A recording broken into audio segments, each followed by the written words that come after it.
میں نے ان فضول سے کاغذات کو واپس کرتے ہوئے کہا، صرف آدمیوں کی زبان جھوٹ نہیں بولتی، کاغذات بھی جھوٹ بولتے اور فریب دیتے ہیں۔ چچا غصہ دکھاتے ہوئے بولے، اس کا مطلب یہ ہے کہ تم مجھے جھوٹا سمجھ رہے ہو؟ میں نے ایک باپ بن کر تمہیں بچپن سے پالا، تمہیں تعلیم دلوائی، اور تم میری محبت اور احسانات کا یہ صلہ دے رہے ہو؟ ان کاغذات کو جھٹلا کر مجھے جھوٹا اور فریبی کہہ رہے ہو؟ اور یہ صرف اس لیے کہ تمہاری پھوپھی نے تمہیں زمین جائیداد کے خواب دکھا کر تمہارا دماغ خراب کر دیا ہے۔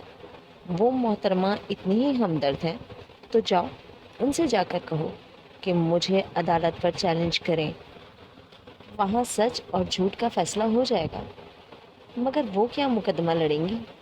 3 وقت کا کھانا پوری طرح نصیب نہیں ہوتا ہے، 2-4 پیشیاں بھگتنے کے بعد ہی فاقوں کی نوبت آ جائے گی۔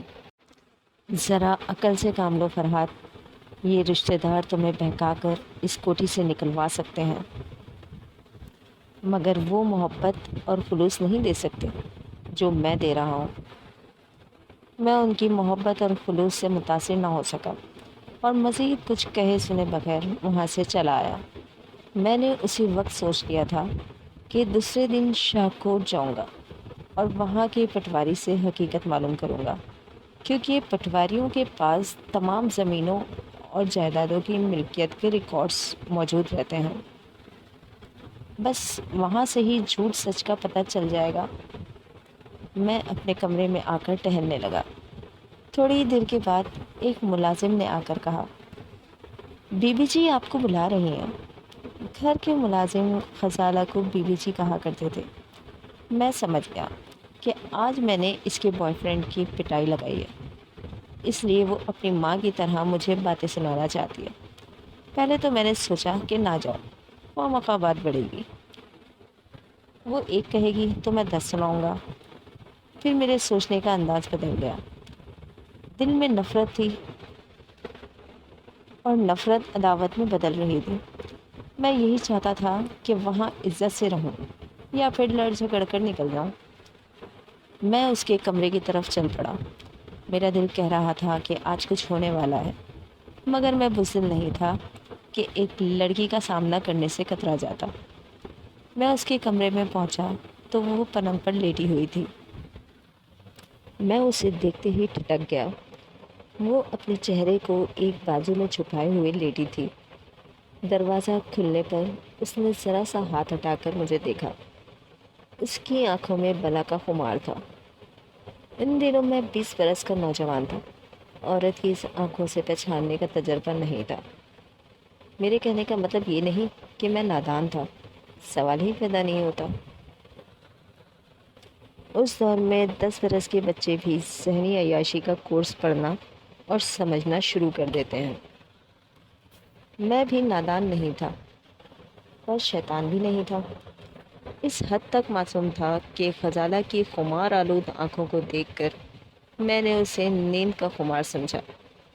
وہ بڑی سنجیدگی سے بولی، آؤ دروازہ آہستگی سے بند کرو، میرے سر میں درد ہو رہا ہے۔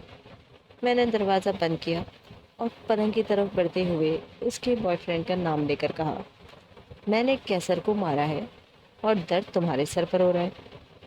تم مجھے تانے نہ دو، بزدل ہمیشہ مار کھاتے ہیں، مجھے کیسر سے کوئی ہمدردی نہیں ہے۔ آج تمہاری دلیری دیکھ کر میرے سوچنے کا انداز بدل گیا۔ میں سمجھنا چاہتا تھا کہ وہ کیا کہنا چاہتی ہے۔ میں نے اسے سوالیہ نظروں سے دیکھا تو میری نظریں بہل گئیں۔ مجھے خاموش دیکھ کر اس نے مسکراتے ہوئے پوچھا، کیا اس کوٹھی میں تم مالک کی حیثیت سے نہیں رہنا چاہتے؟ میں نے بڑے اعتماد سے کہا، میں صرف اس کوٹھی کا ہی نہیں، شاہ کوٹ کی زمینوں کا بھی مالک ہوں۔ اس کا فیصلہ بہت جلد ہو جائے گا۔ وہ ہنسنے لگی اور ہنستے ہنستے کہنے لگی، فیصلہ اتنا ہی آسان ہوتا تو تم اس طرح محتاجی کی زندگی نہ گزار رہے ہوتے۔ تم ایک ایک زنا چڑھنے کے بجائے چھلانگ لگا کر ان تمام زمین و جائیداد کے مالک بن سکتے ہو، اور اس کام میں میں تمہارا ساتھ دے سکتی ہوں۔ وہ طریقے کیا ہیں؟ میں نے پوچھا۔ اس نے لیٹے ہی لیٹے اپنا ہاتھ بڑھا کر کہا، پہلے دوستی کا ہاتھ بڑھاؤ۔ ایک مغرور اور بددماغ لڑکی جو سیدھے طریقے سے بات نہیں کرتی تھی، وہ دوستی کا ہاتھ بڑھا رہی تھی۔ میں نے سوچا کہ اگر دشمنی کے بجائے دوستی سے کام بنتا ہے تو ضرور بنانا چاہیے۔ میں نے دوستی کے خیال سے مسافیہ کے لیے ہاتھ بڑھایا۔ اس نے بڑی گرم جوشی سے میرے ہاتھ کو کھینچ لیا۔ وہ مسافیہ طویل ہو گیا۔ میں سب کچھ سمجھ رہا تھا، پر انجان بنا ایک خاموش بت کی طرح کھڑا رہا۔ آخر اسے زبان سے کہنا پڑا، آؤ یہاں بیٹھو، آج ہم بہت سی باتیں کریں گے۔ ہم ایک دوسرے کے دوست بن کر اپنے مستقبل کا پروگرام بنائیں گے۔ وہ مجھے قریب بیٹھنے کی دعوت دے رہی تھی۔ اس کا ہاتھ کانپ رہا تھا، شاید وہ اندر سے بھی کانپ رہی تھی۔ میں پلنگ کے سرے پر بیٹھ گیا۔ میرا ہاتھ اب تک اس کی گرفت میں تھا۔ اس نے کہا، تم کیسے پہاڑ ہو گئے ہو؟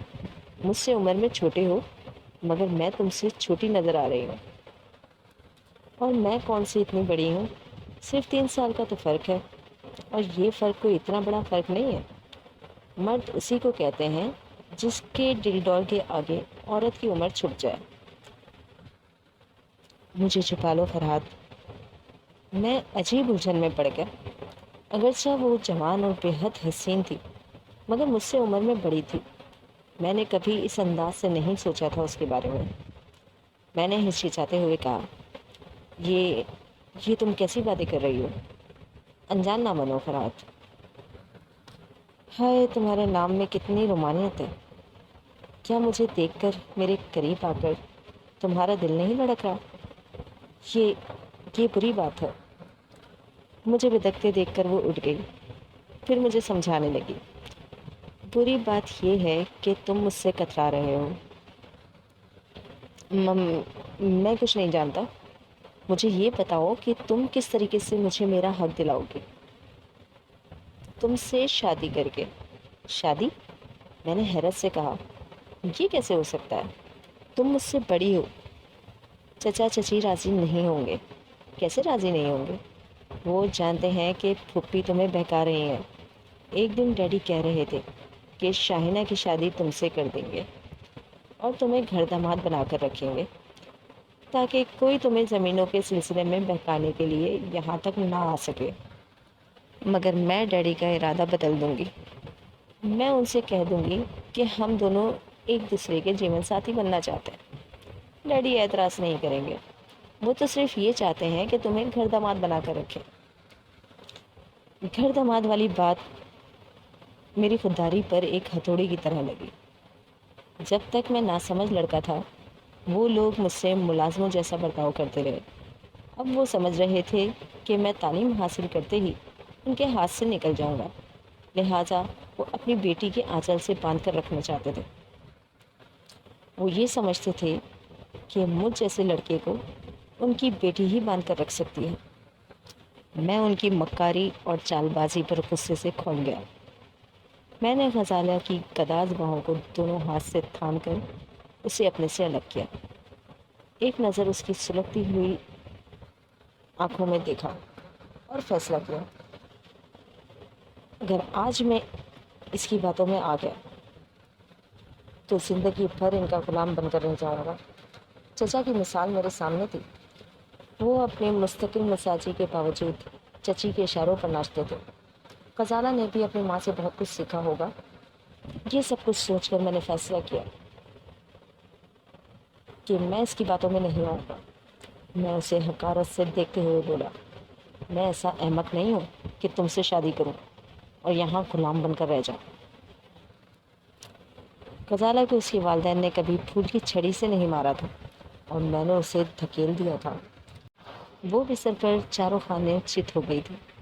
پہلے چند ساتھ کے لیے اس کا چہرہ سرخ ہو گیا۔ وہ توہین کے احساس سے تل ملائی مجھے غرا کر دیکھا، مگر دیکھتے ہی جیسے پھر اس کے اندر کے جذبات سلگ اٹھے۔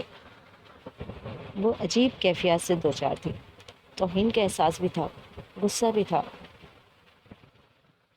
اور میری محبت میں دیوانی بھی ہو رہی تھی۔ میں پلٹ کر جانے لگا تو وہ دوڑتی ہوئی میرے سامنے آئی اور راستہ روک کر کھڑی ہو گئی۔ تم نہیں جا سکتے، تم کیسے پتھر ہو؟ تم سمجھتے کیوں نہیں؟ میں تمہیں غلام بنا کر نہیں رکھوں گی، تمہیں اپنا بنانا چاہتی ہوں۔ تم شادی نہیں کرنا چاہتے، کوئی سودے بازی پسند نہیں کرتے، نہ کرو، مگر میرے جذبات کو سمجھو۔ میں تمہیں یوں نہیں جانے دوں گی، چھوڑو مجھے، میں تمہارے فریب میں آ کر اپنا مستقبل برباد نہیں کر سکتا، دور ہٹو۔ میں نے پھر اسے دھکا دیا، وہ لڑکھڑا کر 2 قدم پیچھے گئی۔ اس بار توہین کا احساس اس پر غالب آ گیا، وہ چلا کر چیخنے لگی، کمینے، میں تمہارا منہ نوچ لوں گی، تمہیں جان سے مار ڈالوں گی، مگر تمہیں جانے نہیں دوں گی۔ وہ میرا منہ نوچنے کے لیے اچھل کر میری طرف آئی۔ میں نے اس کے دونوں ہاتھوں کو پکڑ لیا۔ وہ لمبے اور نوکیلے ناخن نیل پالش کی سرخی میں نہائے ہوئے اب میرے خون کے پیاسے ہو رہے ہوتے۔ شاید لڑکیاں اس لیے ناخن بڑھا کر رکھتی ہیں کہ وہ وقت پر کسی کا منہ نوچنے کے کام آ جائے۔ میں اسے روک رہا تھا اور وہ بکھری ہوئی شیرنی کی طرح بار بار مجھ پر جھپٹ رہی تھی، ساتھ ہی چیختی بھی جا رہی تھی، تم ذلیل کمینے، ہمارا جھوٹا کھانے والے، تم مجھے ٹھکرا رہے ہو؟ بڑے بڑے رئیس زادے میرے تلوے چاٹتے ہیں، تم بھی یہی کرو گے، ورنہ میں اپنی جان پر کھیل جاؤں گی۔ لیکن یہ توہین برداشت نہیں کروں گی، مجھ سے معافی مانگو، ورنہ میں تم جیسے مٹی کے کیڑے کو مٹی میں ملا دوں گی۔ وہ چیخ رہی تھی، چلا رہی تھی۔ رات کے سناٹے میں وہ کمرہ اور تمام کوٹھی اس کی آواز سے گونج اٹھی۔ پھر چچا، چچی اور ظہیر وغیرہ کی آوازیں آنے لگی۔ وہ کمرے کا دروازہ پیٹ رہے تھے۔ دروازہ کھولو، کیا ہو رہا ہے یہ؟ غزالہ، تم کیوں چیخ رہی ہو؟ کون ہے کمرے میں؟ دروازہ کھولو۔ میری گرفت ڈھیلی پڑ گئی۔ وہ ایک جھٹکے سے اپنا ہاتھ چھڑا کر دروازے کی طرف بھاگی، پھر دروازہ کھلتے ہی اپنی ماں سے لپٹ گئی اور روتے ہوئے کہنے لگی، ممی، ممی مجھے بچائیے، یہ بدماش میری عزت لوٹنا چاہتا ہے۔ میں اس گھر میں نہیں رہ سکتی، جب تک یہ کمینہ رہے گا میں یہاں سے کہیں چلی جاؤں گی۔ مجھے یہاں سے لے چلی ممی۔ میں اس کے جھوٹ اور سلطر بازی پر حیران رہ گیا۔ میں کچھ کہنا چاہتا تھا کہ چچا نے آگے بڑھ کر میرا گریبان پکڑ لیا اور مجھے جھنجھوڑتے ہوئے کہا، حرام خور، تم اتنی کمینگی پر اتراؤ گے؟ تم نے یہ بھی نہ سوچا کہ یہ تمہاری بڑی بہن ہے، میں تمہاری پوٹی پوٹی کاٹ کر پھینک دوں گا۔ اگر یہ بڑی بہن ہے تو میں اس پر تھوکتا ہوں۔ میں زندگی کے کسی موڑ پر ایسی لڑکی کو بہن نہیں کہہ سکتا جو اپنے کمرے پہ بلا کر گناہ کی دعوت دیتی ہو۔ یہ جھوٹ ہے ڈیڈی، غزالہ نے چیخ کر کہا۔ میں نے اسے بلایا تھا صرف یہ کہنے کے لیے کہ کیسر ایک بہت بڑے آفیسر کا لڑکا ہے۔ تم نے اس پر ہاتھ اٹھا کر اچھا نہیں کیا۔ اس پر یہ کمبخت کہنے لگا کہ میں تم سے شادی کرنا چاہتا ہوں، کیسر کو اپنا رقیب سمجھتا ہوں۔ پھر یہ کھلی بے شرمی کی باتیں کرنے لگا۔ آج اس بات کا فیصلہ ہو جائے، یا یہ اس گھر میں رہے گا یا پھر میں اپنی ذلت بالکل برداشت نہیں کروں گی۔ چچا جان نے میرے منہ پر تماچا رسید کیا۔ انہوں نے دوسری بار تماچا مارنا چاہا، میں نے ان کا ہاتھ پکڑ لیا، پھر اس ہاتھ کو پرے جھٹک کر کہا، بس اب مجھ پر ہاتھ نہ اٹھانا، آج سے میں تمام رشتے توڑ رہا ہوں۔ تم لوگ بچپن سے مجھے بیوقوف بناتے آئے، جوانی میں تمہاری بیٹی مجھے بیوقوف بنا کر اپنے اشاروں پر نچانا چاہتی ہے۔ میں تم لوگوں کو اچھی طرح سمجھ گیا ہوں، اب یہاں میرا گزارا نہیں ہوگا، میں جا رہا ہوں، مگر یاد رکھنا ایک دن اس کوٹھی کا مالک بن کر آؤں گا اور تم سب کو دھکے دے کر یہاں سے نکالوں گا۔ یہ کہہ کر میں کمرے سے جانے لگا۔ دروازے کے ایک طرف غزالہ اپنی ماں سے لپٹی ہوئی کھڑی تھی تو دوسری طرف شاہینہ اپنے بھائی ظہیر کے پیچھے کھڑی ہوئی تھی، جو مجھے اپنی خوبصورت آنکھوں سے گھور رہی تھی۔ میں اس کے سامنے آ کر ٹھہر گیا۔ چچا اور چچی دونوں ہی چیخ چیخ کر مجھے چیلنج کر رہے تھے کہ میں ان کا کچھ نہیں بگاڑ سکوں گا۔ زمین اور جائیداد کے لیے میرے دعوے جھوٹے ہیں، عدالت میرے حق میں فیصلہ نہیں سنائے گی۔ وہ بڑبڑا رہے تھے، لیکن میں نے شاہینہ کے سامنے انہیں نظر انداز کر دیا۔ شاہینہ، یہاں جو کچھ ہو رہا ہے تمہیں اس کے متعلق نہیں سوچنا چاہیے۔ میں نہیں چاہتا کہ ایسی بد اخلاق اور گری ہوئی باتیں میری بہن کے کانوں تک پہنچے۔ تم جاؤ یہاں سے۔ وہ میرا ہاتھ تھام کر التجا آمیز لہجے میں بولی، آپ یہاں سے نہیں جائیں گے نا؟ ذرا دیر کے لیے میرا فیصلہ کمزور پڑ گیا۔ میں اس معصوم کو اس گندے ماحول میں چھوڑ کر کیسے چلا جاؤں؟ لیکن یہاں رہ کر بھی میں اس کے لیے کیا کر سکتا تھا؟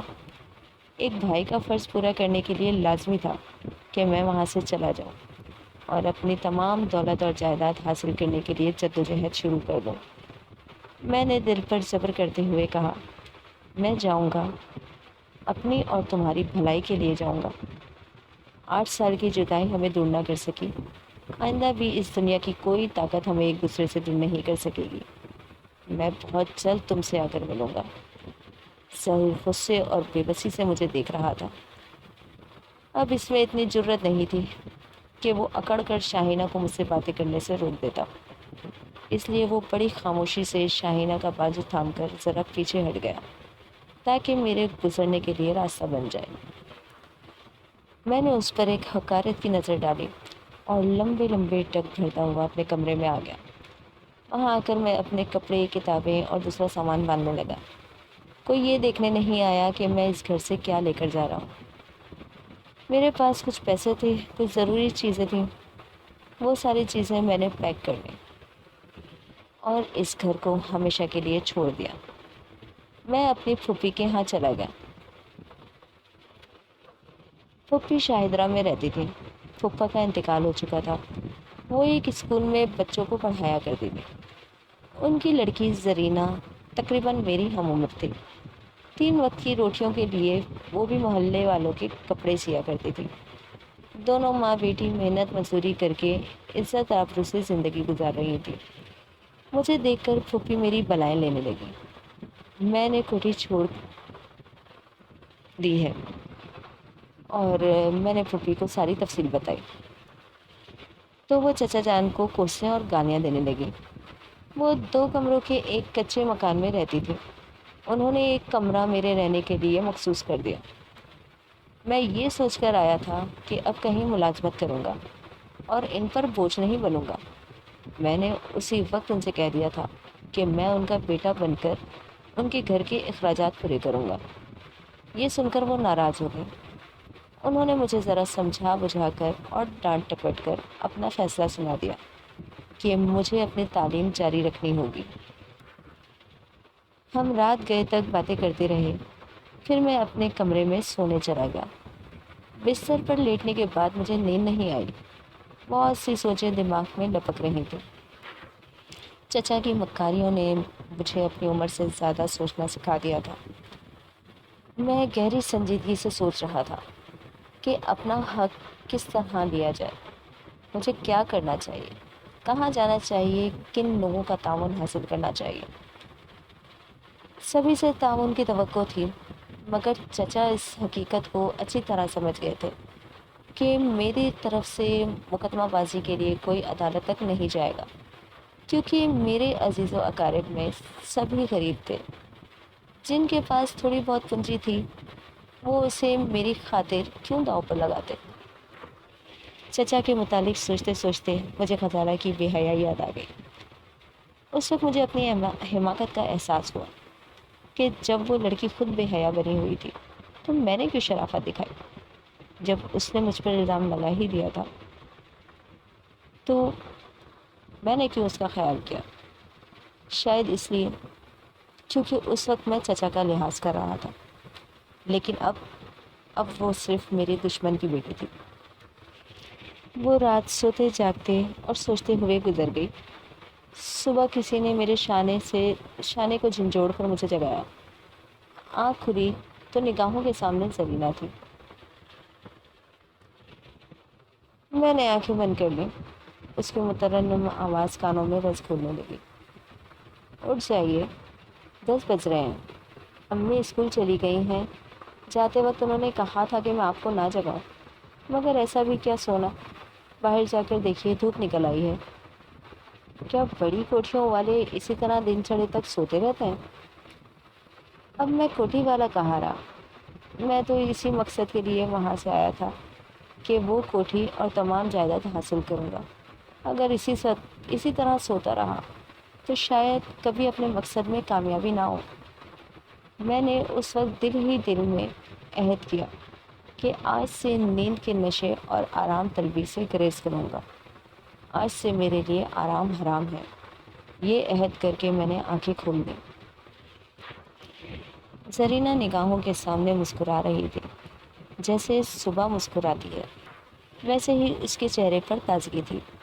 بھوری آنکھیں، کھڑی ناک، بیضوی چہرہ، وہ بہت ہی خوبصورت تھی۔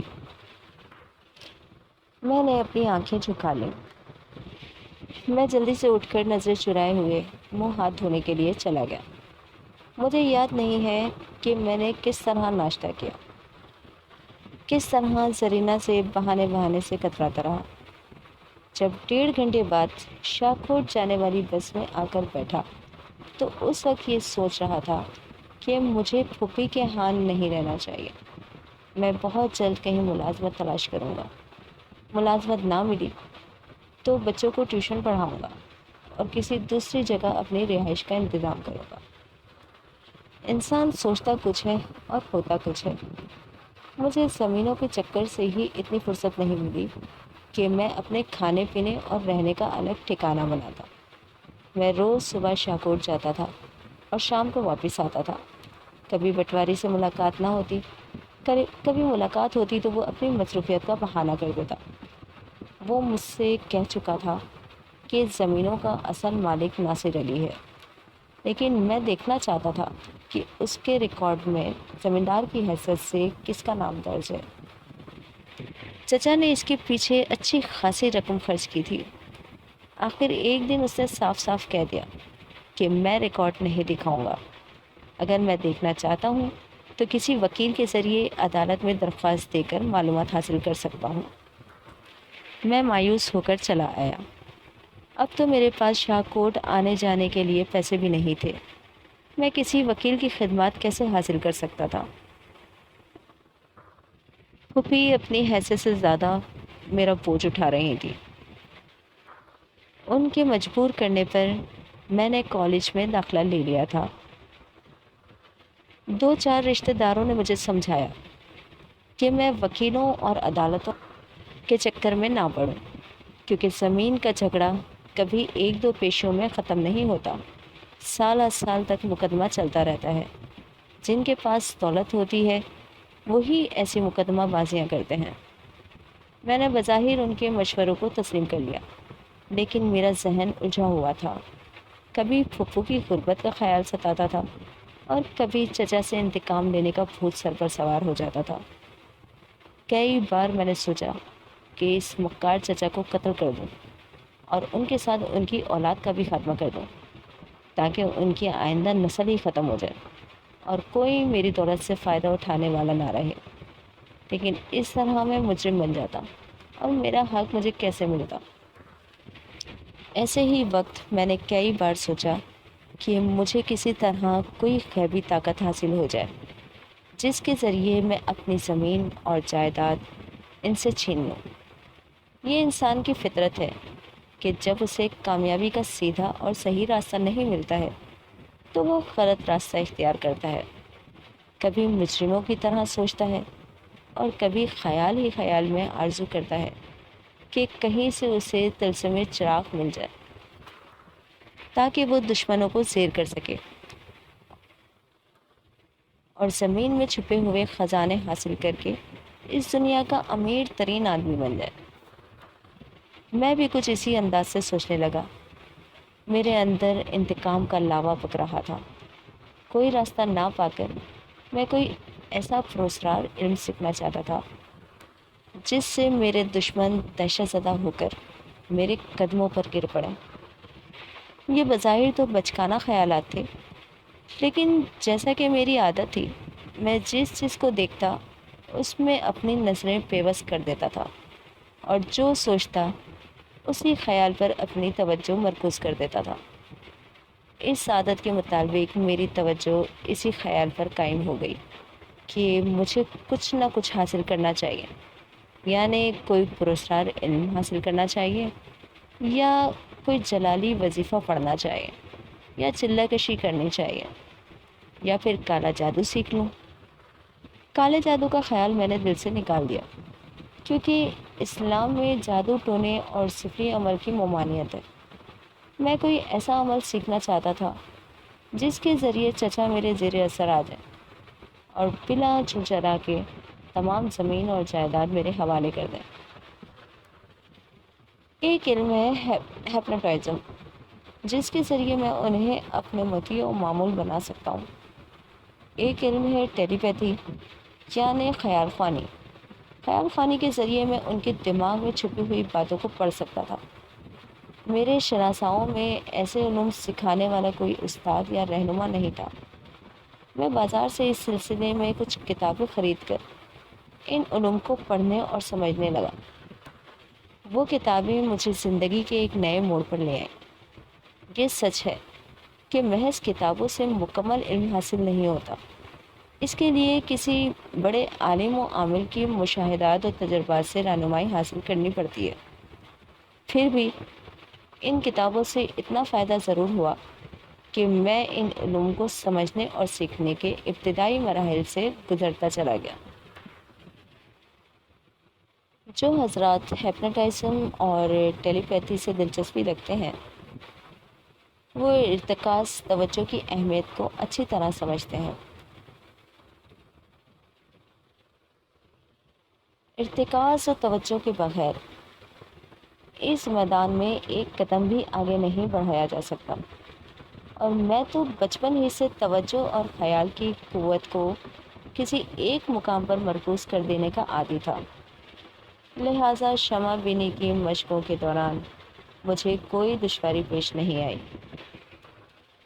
رات کو جب سناٹا چھا جاتا اور کسی کی مداخلت کا خدشہ نہ ہوتا، اس وقت میں اپنے کمرے میں مومی شمع روشن کرتا اور شمال کی طرف رخ کر کے بیٹھ جاتا اور شمع کی لو کو ایک ٹک دیکھتا رہتا۔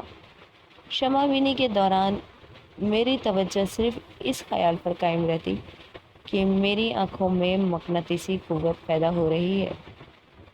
میں جسے چاہوں اپنی نگاہوں کے شکنجے میں جکڑ سکتا ہوں۔ اگرچہ پہلے مرحلے میں مجھے ایسی جارحانہ طرز کی باتیں نہیں سوچنی چاہیے تھیں، مگر میں اپنے حالات سے مجبور تھا۔ اس عمل کے دوران میرے دشمن پیش نظر رہتے تھے۔ پھر رفتہ رفتہ میں نے اپنے جوش اور جذبوں پر قابو پا لیا اور نہایت سکون اور سنجیدگی سے شمع کا مشاہدہ کرنے لگا۔